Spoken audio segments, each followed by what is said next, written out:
እንኳን ደህና ቆየኸኝ አሌክስዬ፣ እንዴት ነህ? ይመስገን ፈጣሪ። ምን እንታዘዝ? እኔ አሌክስዬ ማለት በሰው ብር ተከድቼ ነበረ 150 ሺህ ብር ለሰው አበድሬ ማለት በጣም ለምወደው ሰው ምናምን ጓደኛዬ ሁሉም ነገር ለሚያውቅ 150 ሺህ ብር አበደርኩት። ከዛ እሱ ካደኝ ማለት ነው። እሱ ካደኝ ያው ኦሬዲ ትራንስፈር ያረኩበትን ወረቀት ብቻ ነበር እጄ ላይ ያለው። እሱ ደግሞ ጠበቃዎች ምናምን በቃ የማይሆን ነገር ነው። ኦሬዲ በቃ እሱን ተውኩት፣ ቆይቷል። ኦሬዲ ትቼዋለሁኝ።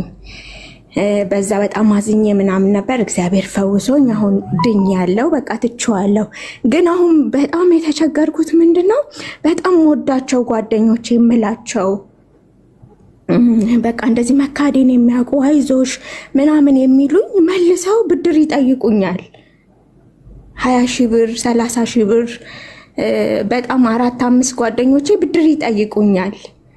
እኔ ደግሞ በጣም ስለምወዳቸው ማለት ማበደር አልፈልግም። ምክንያቱም በብሬን አበድሬ ነው ያንን ሰው ያጣሁት አይደለ? አሁንም ደግሞ ብሬን ማጣለው እነሱንም ማጣለው ብዬ ስለምፈራ ማበደር በቃ አላበድርም።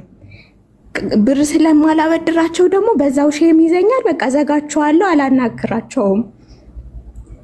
እና በቀደም ደግሞ እናቴ በጣም ታማ ነበረ። እኔ አረብ ሀገር ነው ያለሁት። እናቴ በጣም ታማ ጴጥሮስ የሚሰራ ልጅ በፊት ተከራይቼ የምኖርበት ቤት የማውቀው ነው እና እባክህን ጴጥሮስ ላይ እናቴን እርዳት፣ እንደዚህ እንትን ልቧ ደክሞ እንዲህ እንትን ባትሪ ይግባላት ምናምን ተብሎ ከዛ እባክህን እናቴን እርዳት ቶሎ ሕክምና የምታገኝበት እዛ ውስጥ ስለምትሰራ ምናምን ብዬው በዛ ማውራት ጀመርን ማለት ነው ከልጁ ጋር። ከዛ በቃ ችግር የለም እኔ እስከ 6 ወር እስከ 3 ወርም ቶሎ የሚገቡበት ላይ ካገኘው ረዳሻለሁ ምናምን ተባለ። ከዛ እግዚአብሔር ይመስገን እናቴ ደግሞ ጳውሎስ ነው ምናምን ተኝታ እዛ ህክምናዋ እየተከታተለች ነው። እናቴ ተሻላት። ከዛ በቃ ከሱ ጋርም ትቼዋለሁ ኦሬዲ። አሁን ትላንትና ጠዋት ምን ይለኛል ቦይስ አደረገልኝና ማዘር እንዴት ናቸው? ከውጭ ሀገር እንደዚህ ዶክተሮች መጥተው ልብ እየሰሩ ስለሆነ እናትሽ መምጣት ከቻሉ ይምጡና ሰሩ ምናምን ሲለኝ አይ እግዚአብሔር ይመስገን አሁን እናቴ ተሽሏታል፣ እዛው ጳውሎስ ክትትል እያደረገች ነው ምናምን አልኩት እና በዛ ዘጋ። ትንሽ ቆይቶ ደውሎ እባክሽን 20 ሺህ ብር አበድሪኝ አለኝ እና አሌክስ እኔ ምንድነው ማድረግ ያለብኝ? ከሁሉ ሰው ጋር በእንደዚህ አይነት ምክንያት እየራቅኩ ነው። ሰው ማናገር እየፈራው ነው። ከማንም ጋር ስልክ አልነጋገርም እና ምንድነው ማድረግ ያለብኝ? ብር አለኝ ትያቸዋለሽ? አሌክሶ ብር አለኝ አላቸውም። ግን እኔ በጣም ብዙ አመት አረብ ሀገር ነው የሰራሁት። ዱባይ 9 አመት ሰርቼ ነበረ እና ኦሬዲ በቃ እሱ ታሪክ ያልፏል። 9 አመትም የሰራሁበት ባል አግብቼ ምናምን ባሌ ክዶ ምናምን በቃ አሁን ሁሉንም ነገር ትቼ የራሴን ህይወት እየኖርኩ ነው። በቃ የሰራሁበትን ሁሉ ነገሬንም ከባሌ ጋር ከተለያየው በኋላ ነው ለዛ ልጅ አበድሬው ያንንም የካደኝ። ግን አሁን ከማንም ጋር አላወራም፣ ከማንም ጋር እንትን አልልም። የምኖረው ብቻዬ ነው በቃ አረብ ሀገር። ከማንም ጋር አልደዋወልም። ግን በሆነ አጋጣሚ ብቻ እንደዚህ ወይ እንትን ላይ ቴሌግራም ላይ ፎቶሽን እኮ አይቼሽ ስታምሪ ምናምን አሁንማ አምሮብሻል ምናምን ብላ አንድ ቀን 2 ቀን ያወሩኝና ከዛ ብድር ይጠይቁኛል። በጣም ወዳቸውን ሰዎች አሁን ማውራት እየፈራው ነው። እና እኔ ምን ላድርግ አሌክሶ? እድሜሽ ምን ያህል ነው? እድሜ 35። በዚህ እድሜ እኮ መካሪ ነሽ አንቺ። እሺ ሚውት አድርጊ። ትንሽ ቃሪያ በሚጥሚጣ ያለበትን መርፌ ነው የምንወጋሽ። ምክንያቱም አንደኛ ጓደኛ አታብሽ፣ ገብቶሻል? በዙሪያሽ እንዳለሽ ደግሞ አክት አታርጊ እነሱ ጋር። ሰው ከቻለ ብድር ይጠይቅሻል፣ ካልቻለ ያሳብድሻል፣ ያለሽን ያሳጣሻል። አንድ ሰው ልጅ አደገኛ ፍጡር የለም እዚህ ምድር ላይ። እባብን አይደለም መፍራት ያለብሽ፣ አንበሳን አይደለም፣ ጅብን አይደለም፣ አውሬን አይደለም፣ የዱር አራዊትን አይደለም መፍራት ያለብሽ። መጠንቀቅና ማሰብ ያለብሽ፣ በጣም መፍራት ያለብሽ የሰው ልጅ ነው። የሰው ልጅ አደገኛ ነው። ገብቶሻል? ከፈለገ የፈለገው ሊያደርግ ከሰይጣን ጋር ሊተባበር ይችላል አንቺን ለመጣል። ስለዚህ በተቻለሽ መጠን ችግር አውሪባቸው ስታገኛቸው። ለምሳሌ የምታወቂያቸውን ሰዎች ቀድመሽ ብድር አትጠይቂያቸው። ግን ስራ እኮ ጠፋ፣ እስቲ እንደው እዛም መጥቼ አንዳንድ ሰው ቤትም ተቀጥሬ ለመስራት እያሰብኩ ነው፣ አገር ቤትም እስቲ ስራ ካለ አፈላልጉልኝ እስቲ፣ እዚህም ስራም ጠፋ፣ በቃ እኮ ስራ እንዴት ነው ኑሮ እንዴት ነው እንዴት ነሽ ምናምን ነው የሚልሽ። መቼ ማርለ ሰው መጀመሪያ ምን እባክህ እዚህ አሁን ውጡ ልመጣ ነው ልጠረዝ ነው አሁን እዚህ ያለሁበት ሀገር ራሱ እዛ ራሱ ሰው ቤት እስቲ ካለ አፈላልጉልኝ ወይ የሆነ ካፌ ምናምን ፈልጉልኝ እያልኩ ነው። በዚህ አጋጣሚ ስራ ካገኘንም ልጠቁመኝ ጥሩ ነው። በቃ አለቀ ተጠናቀቀ። ሰውየው ችጋራመች እንደውም ችማ ምን ጠይቃታለሁ ብሎ ነው የሚያስበው። ገብቶሻል? ከሱ በታች ነሻ። ራሽን ከሱ በታች እንደሆንሽ መጀመሪያ አሳየሽው። አይደለም ብድር ሊጠይቅሽ ቀርቶ እንደውም እንዳትደውልብኝ ብሎ ስልክሽን አያነሳም። የተቸገረ ሰው ችግር የሚያወራበት ሰው አይፈልግም። አንቺ ግን ሲያወሩሽ ስራ እንዴት ነው? አሪፍ ነው፣ ምርጥ ነው፣ በቃ አምሮብሽም ልብስም በቃ ዝንጥ ብለሽ ምናምን ሲያዩሽ ቱጃር ትመስላችኋለሽ። ስለዚህ ነገር በበላት እስቲ ቀንድቧን ብላት ብሎ ይመጣል ማለት ነው። ስለዚህ አንቺ ብለህ ነው መሆን ያለብሽ። አሁን እድሜሽን የጠየቁሽ 35 ዓመትሽ ከሆነ ይሄ የሚነገር አይደለም ለአንቺ። ያው በእድሜ እኮ የምናየው ነገር አለ አይደል? በብዙ ነገር የሚያስተምረን። ስለዚህ ቀላል ሲስተማቲክ መሆን ነው። አንቺ ከነሱ ምንም እኮ አትፈልጊም። ዋናው ነገር የምትወጃቸውን ሰዎች ላለማጣት አይደል? በብድር ምክንያት አሁን አበድይ ሲሉሽ እምቢ ካልሽ ልታጫቸው ነው። ግን ችግር ካወራሽባቸው ወይ ቀድመሽ የሆነ ነገር አንቺ ካሳየሻቸው ከአንቺ የሚያዩት ሪያክሽን እንዳይጠይቁሽ ያደርጋል። ያኔ አንቺም ሰላም ነሽ ማለት ነው። ተግባባን? ብዙ አታቆሳስቢ። እሺ አሌክስዬ፣ በጣም ነው የማመሰግን። ቴንኪው፣ ተባረክ። ሁል ጊዜ ነው የማዳምጥና ቴንኪው በጣም። ጌታ ኢየሱስ ክርስቶስ ይባርክ፣ ቅንነትህን ያብዛልክ። ደህና ዋሉልኝ። እሺ ሰላም። የብድር ልክፍት ነው ይሄ። ሁሉም ሰው አበድሩኝ ይላል ያለችው። ስለዚህ ለየት ያለ ነው። በልጅነትሽ እንዴት ነው ሁሉም ሰው ብድር ይጠይቅሽ የሚል እርግማን ቢጤ ካለ ጠይቂ ከቤተሰብ። እሺ ጓዶች፣ ሰዓታችንን ጨርሰናል። ግን ቅድም ስለገደል ነው 5 ደቂቃ ምናምን ማየት እንችላለን። አንድ በጣም የጠናበት ትኩሳቱ የበዛ ልብ ምቱ በጣም የጨመረ የሙቀት መጠኑ ደም ዝውውሩ በጣም ኃይለኛ ሲቹዌሽን ላይ ያለ ሰው ካለ አስገቡልኝ። ሄሎ ጤና ይስጥልን። ከባድ ሁኔታ ላይ ነኝ የሚልን ሰው ገንዘብ ይላል አይደለ? በከባዱ እኔ እንትን ላይ ነኝ፣ ኮማ የሚያስገባ ሁኔታ ላይ ነኝ የሚል እሺ ነይ ግቢ። እኔን ያልሽው ልሽ ሰላም አሌክስ፣ እንዴት ነህ? እንኳን ደህና መጣሽ። እንኳን ደህና ቆያችሁ። ምን እንታዘዝ? በመጀመሪያ ያው አንተን በጣም አድናቂ ነኝ። ብዙ ጊዜ በቤት ሰዓትን ተጠባብቄ ነው የሚገባው እና በጣም አድናቂ ነኝ። አሁን ላይ ግን ትንሽ ነው ግራ ያጋባኝ ነገርና ያንተን ምክር የሚያስፈልግብኝ ሰዓት ላይ ነኝ። እሺ ንገሪኝ። ግን ደግሞ ፈርቻለሁ። ምንድን ነው የምትፈሪው? አስፈራለሁ እኔ? አንተ ተስፈራ። ጠይብ እኔ አሁን ያለሁት ውጭ ሀገር ነው። እኔ ሳውዲ ነኝ። ከዚህ በፊት ትዳር ነበረኝ። ያኔ በቤተሰብ ነው ያገባሁት በ15 ዓመት ያገባሁኝ። ያው ወለድኩኝ በቤተሰብም ቢሆን ያው እንግዲህ ለምጄ ወልጄ ነበርና ያው ከባለቤቴም ጋር ተለያይተናል። አሁን ላይ ከወለድኩ በኋላ ማለት ነው። ከተለያየን ትንሽ ቆየን። 4 ዓመት 5 ዓመት የሆነን ነው ተለያየን። ከዛም በተለያየንበት ሰዓት ላይ ያኔ በመጀመሪያ ብዙ ግብቡነት አልነበረንም እና ከተለያየን በኋላ ግን እንማለስ በጣም ብዙ ጊዜ ይጨቀጭቀኛል። ሀገር ቤት እያለሁም እዚህ ከመጣሁም ሌላ ሰው እንደዋራ ምናምን አይፈልግም። ሰዓት አይሰጠኝም። ማስለን ስወልከውን በሌላ ስልክ ይመጣልና ብቻ ጊዜ አይሰጠኝም።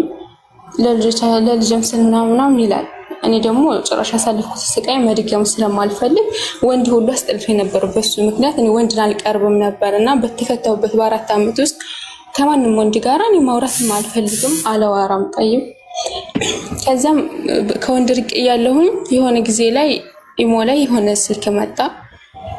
ዘም ሲመጣ ያው እንደማንኛውም ተዋወቁትና አወራነ። ግን ስናወራ በምንም አይነት ሪአክሽን አይደለም ምናወራ፣ ኖርማሊ ሰላምታ ብቻ ነው የምንቀያየረው ከልጁ ጋር ማለት ነው። ሰላምታ የተቀያየርን እያለ እኔ እንደዚህ የፍቅር ታሪክ ምናምን አልፈልግም፣ እንደዛ ከሆነ ራቀኝ፣ አልፈልግም እንዳትደውልኝ ምናምን ስለው ችግር የለውም እኔ በጓደኝነት ኖርማሊ እንቀራረብ ምናምን ሲለኝ እሺ በኖርማሊ እያወራን እያለ ፍቅር ጥያቄ አንድ ጊዜ ከ4 ወር በኋላ 4 ወር 5 ወር ካወራን በኋላ ፍቅር ጥያቄ ጠየቀኝ። እማትቀበይኝ ከሆነ ቦልኪኝ ሲለኝ ኦኬ ብዬ ቦለኩት። ምክንያቱም እኔ ፍቅር ጣጣ ውስጥ መግባት ስለማልፈልግ አሁን ባለሁበት ደረጃ ላይ እኔን ራሴን ማስተዳደግና ማደግ ነው የምፈልገው። ፍቅር ብዬ መጃጀልና እንደዚህ ማለት ብዙ ጊዜ አላማ አልነበረኝም ነው ማለት ነው። በሰዓቱ ላይ እንደዛ ብዬ ልጁን ቦለኩት። ከዛም ቦልኪው ያለ ያኔ ፈታሁት ባሌ ፕሮፋይል ሰቀለው ያንን ልጅ ማቀውም ልጁ ጋር እኔ በፎቶ አንተዋወቅም። ያኔ እንትን ነው ልጁ ጋር ማንተዋወቅ በምክንያት እኔም ፎቶን አልክለትም፣ እሱ ግን ፕሮፋይል ይሰቅላል። ፎቶን አይልክልኝም ግን ይሰቅላል። አየዋለሁ ኢሞ ላይ ሲሰቅል ፕሮፋይል አድርጎ ማለት ነው። ያንን ልጅ የፈታሁት ባሌ ፕሮፋይል አድርጎ አገኘሁት። ሰው ነግሮኝ ብሎክ ነን፣ እኔ እሱንም ብሎክ ነው የማደርገው። ሁሌ ሰው ሲነግረኝ ገብቼ ሳየው የዛ የልጁ ፎቶ ነው። እንደገና በጣም ተናደድኩና ልጁን ከብሎክ አወጣሁት። ከብሎክ አወጥቼው ምን ነበር አላማ? ያ ሁሉ 4 ወር ስናወራ ለጅረባ ከሆነ ለምን ያኔ ጓደኝነት ሆኜ ልቅረብሽ ለምን አልከ? በመጨረሻሽ ፍቅሬን ታልተቀበልሽኝ ባንቺ መሰቃየት አልፈልግም ፖሊኪ ለምን አልክ?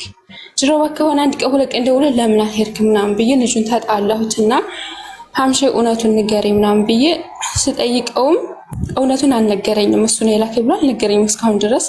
ሀምሼ ያን ሁሉ ቀርቶ እሺ ምናምን ብዬ ቦለኩት። ካሁን በኋላ ሁለታችሁም በህይወት እንዳትመጡብኝ፣ የራሴ ህይወት መኖር እፈልጋለሁ፣ አትረብሽኝ። እሱም ቢሆን የማይፈልግ መሆኑን ካወቀ ለምን በሌላ ሰው ብጀነጀንም ስለማያገባው እኔም መከታተል አልነበረበት ምናምን ብዬ ኖርማሊ በቃ አለፍኩት። ብናደድም ታለ ምንም አልመሰለኝም በሰዓቱ አለፍኩት። ከዛ ምን አሰብኩኝ እንዴ ቆይ እነዚህ ሰው የምናስበው ነው ምናምን አልኩኝና እንደገና ወደ ልጁ ህይወት መመለስ ጀመርኩኝ። እንደዛ ከሆነ እስኪ ልጁ ማውራት አለብኝ፣ ሙምኪን ያኔ ለምን ፈልጎ እንደመጣ ማወቅ አለብኝ። እንደገና ሁለተኛ ከብሎ ካወጣሁትና ልጁን ማውራት ጀመርን። ማውራት ጀምረን ጥሩ ጊዜያቶችን እያሳለፍን እያለ ግን እሱ ያኔ በፍቅር እንደዚህ ስናወራ በፍቅር ታሪክ ማለት ነው። ያው እኔም ደግሞ አለ አይደለ ያለኝን ጊዜ ለሱ እየሰጠው ምናምን በማደርግ ሰዓት ፍቅር እኔን ያዘኝ። ያኔ እንደ ቀልድ ነበር እንደዛ ለምን እኔ አናዶኝም እልህ ነበር፣ ወደ እልህ ነው ወደሱ ሊያስመልሰኝ የቻለው። ያኔ እንዴት በእኔ ህይወት እንዴት ለሴት ልጅ ጉድጓድ ሊምስ ይችላል? ያንኛው ኦኬ እንትን ብሎ ሊሆን ይችላል፣ ተናዶ ሊሆን ይችላል። ስልኩን ስለማላነሳለት ስለማላወራው እሱን ስለማላወራ በአንተ በኩል ሊያገኝ ፈልጎ ነው ምናምን ብዬ አልኩኝና ያው በዛ መንገድ ግን እኔ ፎቶዬንም አላገኝም በዛኛው መንገድ። ከዛ መልህ ያዘኝና ወደ ልጁ ህይወት እንደገና እንዳዲስ ገባሁኝ። እንዳዲስ ገብቼ ያለ ያው እኔ ወደኩኝ በፍቅር እኔ ተሸንፍኩ መጀመሪያ ማለት ነው። እሱ ቢያፈቅረኝም ታለ ግን ያኔ ተቆጣጥሮታል ራሱን እንደማንገናኝ ተስፋ ስላለው ያኔ አንገናኝ ብሎ ስለሚወስን ወድሻለሁ አፈቅርሻለሁ ግን መሀል ያለው ነገር ሄለናችን በጣም ከባድ ነው ምናምን ይለኛል። ከዛም እንደዛ ብለን ያው ትንሽ ጊዜያቶችን አስቆጠርን። በመጨረሻ ግን ያው የፈተሁት ባል ሲሰማ ሁላችንም አጣለን። ከሶስታችን ማስለን ተራራቅን። አሁን ላይ በቃ እኔ ማስበው ስለሱ ነው። ምንም ነገር በቃ ሁሉ ነገር ስለሱ ነው። አሁን ላይ ማሰብ ሌላ ነገር ማሰብ አልቻልኩም። በቃ ስለሱ ባወራው ይሰወራ ሳድር ደስ ይለኛል። እሱ ግን ላይ አሁን ላይ ግን እሱ ጋር አናወራም። ኦንላይን የዩት ራሱ መደወል አልፈልግም። ምክንያቱም አንድ ጊዜ ተራርቀናል፣ ደግሞ ልንኳን አንችልም። ሀምሻ አሁን በጣም ግራ ገብቶኛል። እሱን ደግሞ ከውስጥ ማውጣትም አልቻልኩም። ጭራሽም ለሰከንድ ሚል ልረሳውም አልቻልኩም። በቃ ማልቀስ ነው። ስለሱ ነው የማስበው። የሱን ፎቶ ነው የማየው። ብቻ አሁን ላይ ግራ ገብቶኛል። እድሜሽ ምን ያለው? እድሜ 24 ነው። አሁን ሚዩት አድርጊ። የማታውቁት ስልክ ቁጥር ሲጻፍላችሁ እንተዋወቅ ጥድፍ ሲል ማለት ነው ያዋከቡት ነገር እንደሚባለው። እንዴት ነው ልባችሁን አሳልፋችሁ የምትሰጡት? ልብ ይህን ያለ ቅርካሽ ነው እንዴ? ከሁሉም ጋር ልንስቅ እንችላለን እኮ አይደል? ልንስቅ ልንጫወት እንችላለን። ኦኬ ችግር የለውም። ግን ልብን አሳልፎ ሚስጥርን አሳልፎ አላማን አሳልፎ መስጠት ትክክል አለ። ማን እንደሆነ አታውቂም። ይሄ ሰው በመሰረቱ የቀድመሽ ፍታሹ ባልሽ ወዳጁ ጓደኛው ነው የሚሆነው። የተዋወቁ ፕሮፋይሉ ነው የሚያደርገው። እንደዚህ አይነት ወንዶች ወንድ አይመስሉኝም። በነገራችን ላይ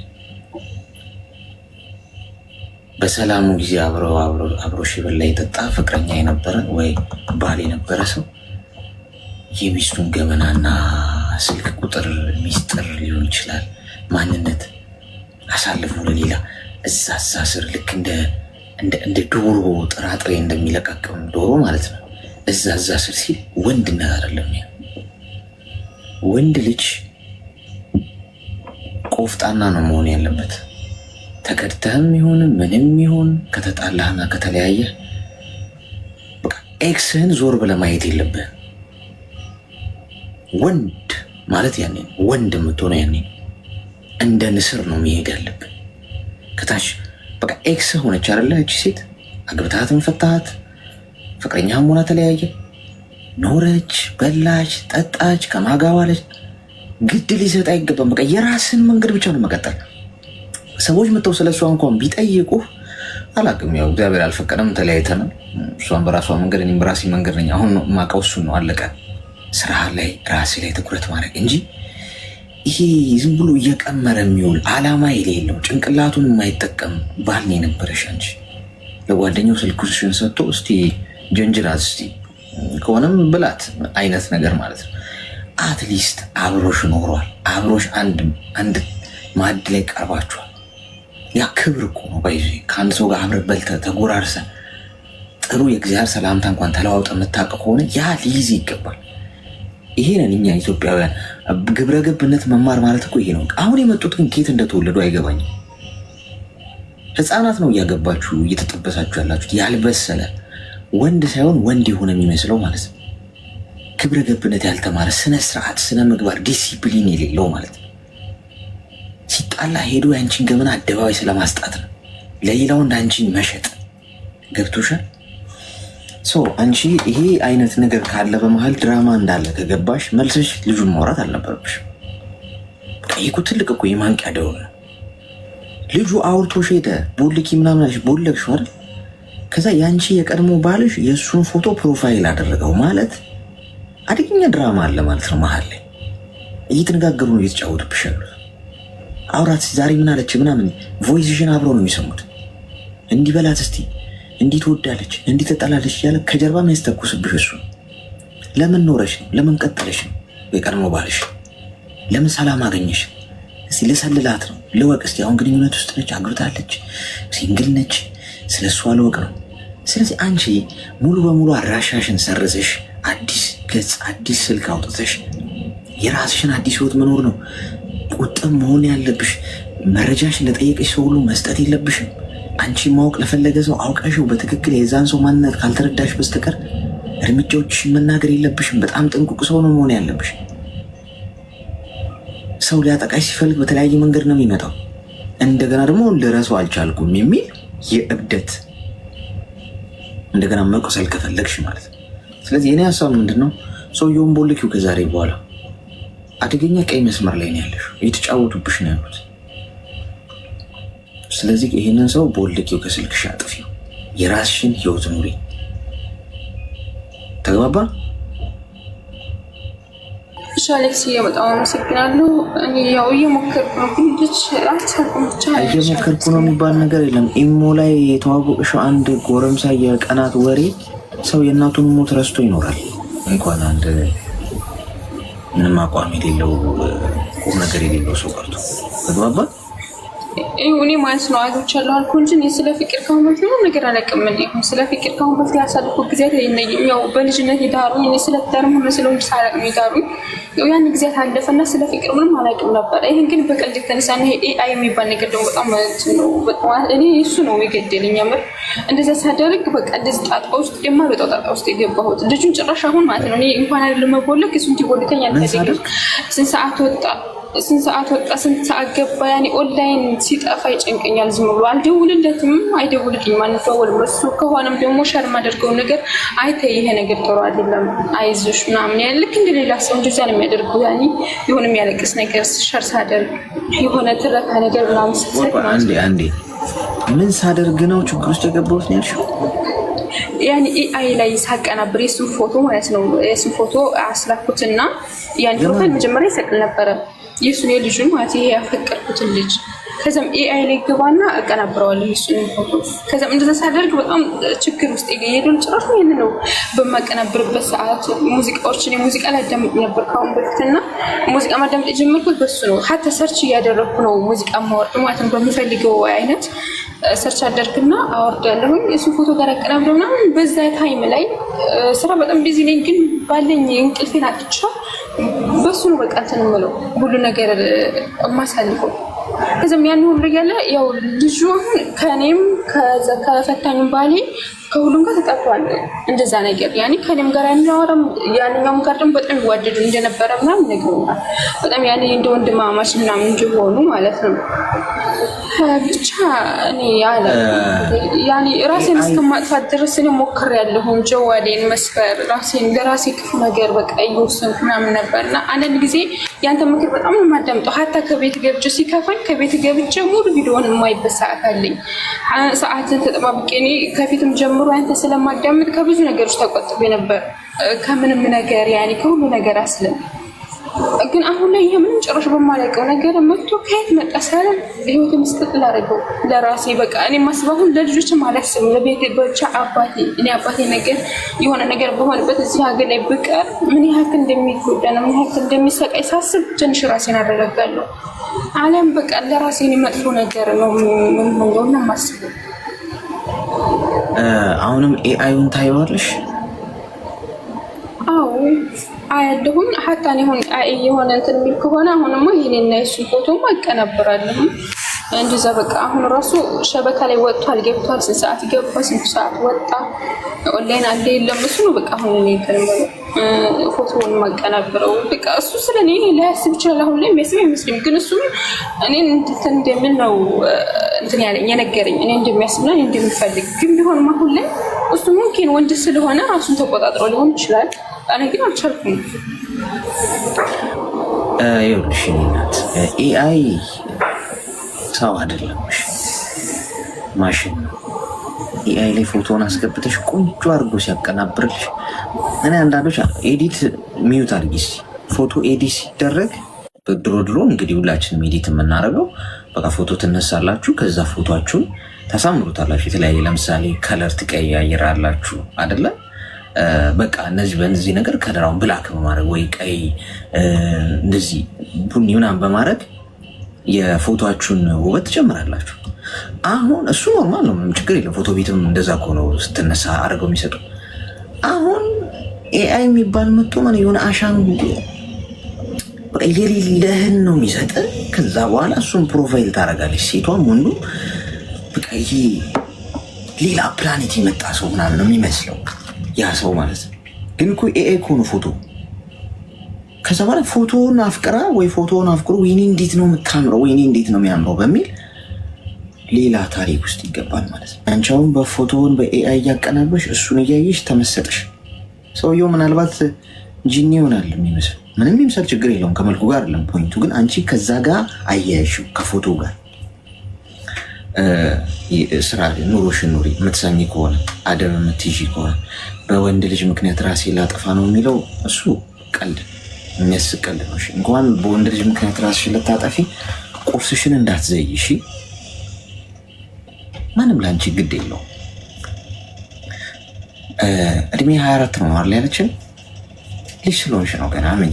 አሁን ይሄ ያልሽው ትጸጸችበታለሽ ነገር ከ3 ከ4 ዓመት በኋላ እመኚ አሁን ያወራሽውን ነገር ያንገበግብሻል እንደዚህ በማሰብሽ ብቻ። ስለዚህ ተረጋጊ። ብቻ ይሄ ኤአይ የሚባለውን በሙሉ አጥፊ። እሱን ፎቶ፣ ጽሁፍ፣ ስልክ ቁጥር ከዛ ወደ ቀልብሽ ተመለሽሽ።